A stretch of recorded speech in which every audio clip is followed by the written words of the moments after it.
आज की video lecture में हम फैट्स एंड ऑयल्स के बारे में पढ़ेंगे।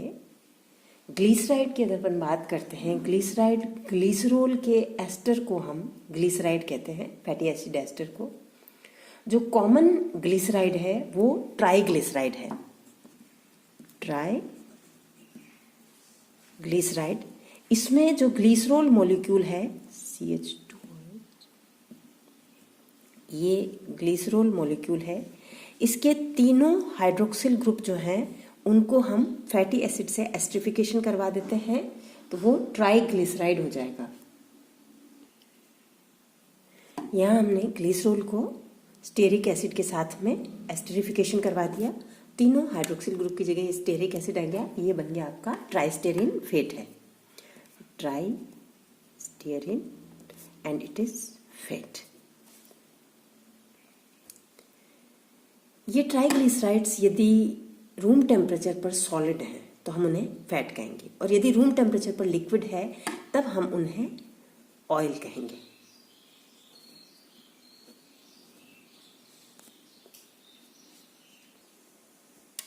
जो ट्राइग्लिसराइड्स मैमल से डिराइव हुए हैं वे जनरली फैट हैं।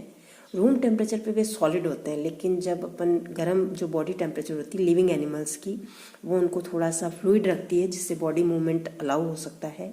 और प्लांट्स और जितने भी कोल्ड ब्लडेड एनिमल्स हैं जैसे फिश है, उनसे जो ट्राइग्लिसराइड हमें मिलते हैं दे आर जनरली ऑयल, जैसे कॉर्न ऑयल है, पीनट ऑयल है, फिश ऑयल है, एक्सेट्रा।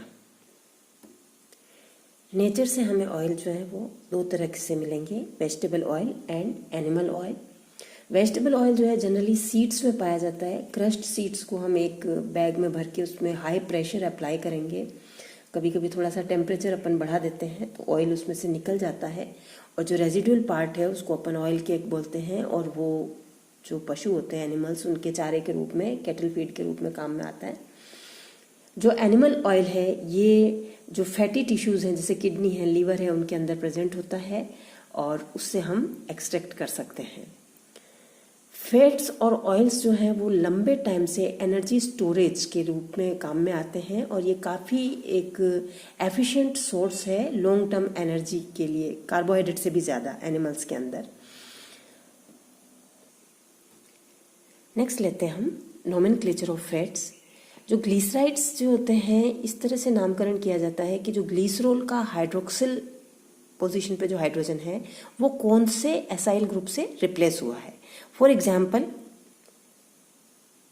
इस एग्जाम्पल में आप देखिए यहाँ पर जो बीटा पोजीशन पर कार्बन है वो हाइड्रोक्सिल हाइड्रोजन इसमें वैलेरिक एसिड वैलेरिल ग्रुप से रिप्लेस हो गया है, तो इसका नाम हो जाएगा glycerol beta valerate, glycerol beta valerate इसका नाम हो जाएगा। जनरली अपन अपनी सुविधा के लिए इसको अल्फा बीटा गामा इस तरह से नाम दे देंगे। इस एग्जाम्पल में आप देख सकते हैं अल्फा पोजीशन पर वैलेरिक ग्रुप है, गामा पोजीशन पर वैलेरेट ग्रुप है, और बीटा पोजीशन पर यहाँ पर देखिए प्रोपिल ग्रुप है, आपका प्रोपेनोएट ग्रुप है। तो इसका नाम हो जाएगा glycerol beta propiono alpha gamma di valerate. Next लेते हैं कॉमन फैटी एसिड्स। जितने भी फैटी एसिड्स हैं जनरली मोनोकार्बोक्सिलिक एसिड हैं, और इनका जनरल फॉर्मूला है RCOOH। फैटी एसिड जो हैं वो दो तरह के हैं। फर्स्ट है सैचुरेटेड फैटी एसिड और दूसरा है आपका अनसैचुरेटेड फैटी एसिड।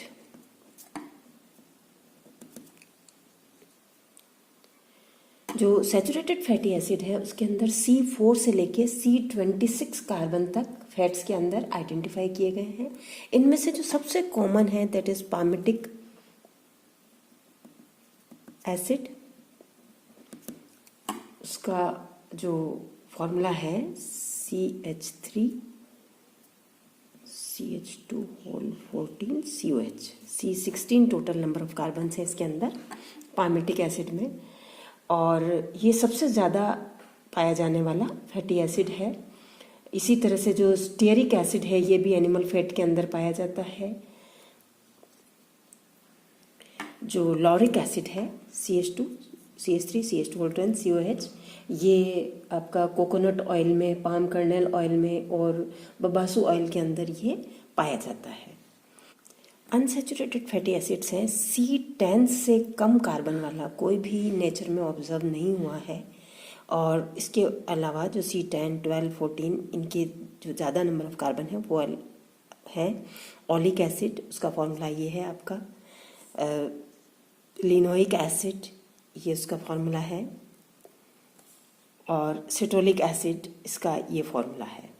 तो आप देख रहे हैं कि इसके अंदर C10 से कम कोई भी नेचर में ऑब्जर्व नहीं हुआ है अभी तक।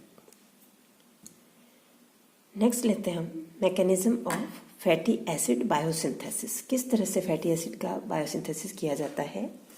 जैसे ये आपका एक एसिटिक एसिड है, इसको एक कोएंजाइम के साथ में ट्रीट किया और एसिटिल कोएंजाइम हमने बना लिया। यहाँ पर ये एसिटिल कोएंजाइम है, एसिटिल कोएंजाइम।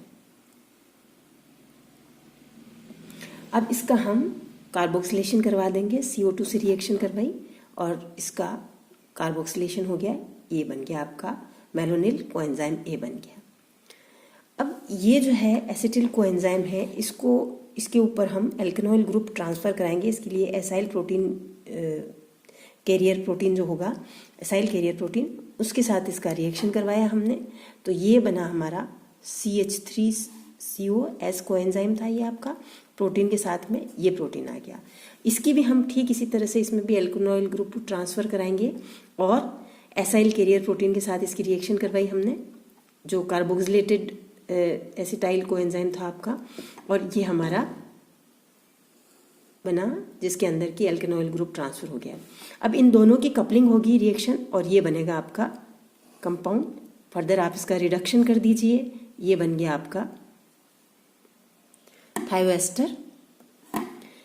अब हम जैसे ये थायोएस्टर बना, वापस 1 2 अभी तक की जितनी रिएक्शंस थी उनका वापस से रिपीटेशन होगा और लास्ट में जितना हमें चाहिए उसको हाइड्रोलाइज करा देंगे तो हमें एक लॉन्ग चेन फैटी एसिड मिल जाएगा। अब हम लेते हैं हाइड्रोजनेशन ऑफ अनसैचुरेटेड ऑयल। जो वेजिटेबल ऑयल्स हैं उनको सैचुरेटेड फैटी एसिड्स में कन्वर्ट करने के प्रोसीजर को, जिसके अंदर हाइड्रोजन होगा और एक कैटलिस्ट, जैसे निकल कैटलिस्ट लिया हमने, इसे हम कहेंगे हाइड्रोजनेशन ऑफ ऑयल्स। जो हाइड्रोजनेशन किया जाता है ये हाइड्रोजन का थोड़ा सा मॉडरेटली हाई प्रेशर होता है, अराउंड 1000 psi, और टेम्परेचर भी थोड़ा सा ज़्यादा होता है इसके अंदर। और इसके जो प्रोसीजर, ये इसका सेटअप है, इसके अंदर किस तरह से हाइड्रोजनेशन किया जाता है, इसके जो स्टेप्स हैं वो अपन देखते हैं। फर्स्ट स्टेप में क्या किया जाता है कि फैटी एसिड, जो फ्री फैटी एसिड्स हैं उनको रिमूव किया जाता है। उसके लिए जो ऑयल होता है उसको एक पैन में लेके और उसको कैलकुलेटेड अमाउंट ऑफ NaOH के साथ में ट्रीट करेंगे, जिससे जितने भी फ्री फैटी एसिड्स हैं वो न्यूट्रलाइज हो जाएंगे और वो सॉल्ट जो है वो स्कम के रूप में बाहर निकल जाएगा।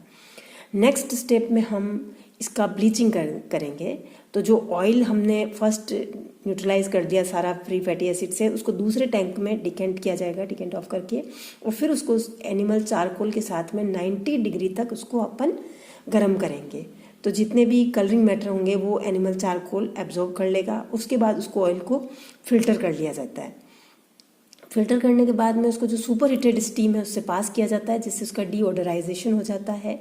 और फिर उसके बाद में उसको एक आयरन टैंक के अंदर हम अपन ऑयल को लेते हैं। ये इतना प्रोसीजर यहाँ से कर चुके हैं। यहाँ से ऑयल ये आएगा आपका, यहाँ पे एक आयरन टैंक है और इसके ऊपर 150 डिग्री से लेकर 200 डिग्री तक इसका टेम्परेचर जो है वो बाहर से,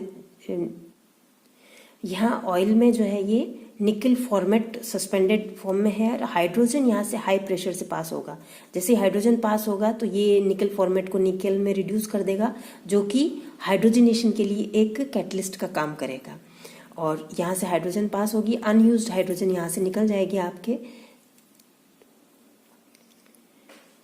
जो सॉलिडिफाइड फेट होगा उसको अपन टैंक से बाहर ले लेंगे और फिल्टर कर लेंगे जिससे कि कैटलिस्ट वगैरह जो है वो निकल जाए। It is all about hydrogenation of oils.